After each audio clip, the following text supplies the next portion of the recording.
Hi, I'm Jeff Hirsch here at the Money Show in San Francisco with Adrian Manz. He's the co-founder and daily contributor to Trader Insight. It's at traderinsight.com. And I mean, we got a volatile market here, but people are still looking for the long side. Let's talk about the short side. How do people make money, or what are you seeing opportunity-wise on the short side? So we've been almost 80% short all year this year. It's been escalating for about the last 18 months. And, you know, the stuff that we're focusing on is... Why is that, though? What made you get... It's been the volatility, and it's been... The market's been toppy, and really what we've been seeing is that, you know, we trade patterns that sort of rotate through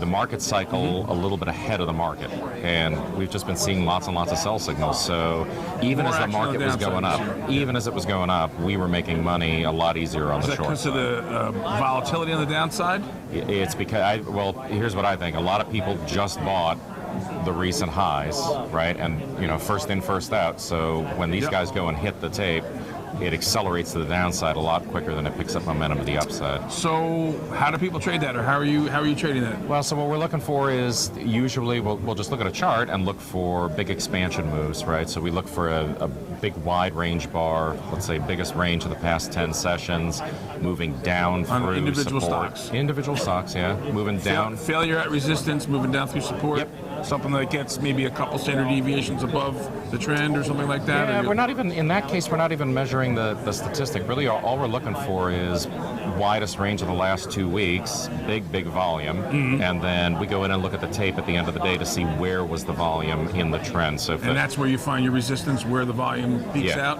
Right. So lots of volume on the way up, and if it stops, that's where you get your resistance level? So it's been a lot of, you know, the consumer stocks, consumer discretionary stuff has been, you know, as the earnings are coming out and disappointing. Any particular name that's been most effective that you want to throw out? Or? Oh, man, we've been on top of everything. No ETFs for us, so we've been trading mostly NYSE listed securities, you know, catching trades in everything from Harley to, you know, Michael Kors to the retailers, right, Macy's and Kohl's and such, but it's out there. All right, look for that big volume for resistance. Yep. And then short it. Big sell-off. Yep. Excellent. Thanks, Adrian. Thanks, everybody.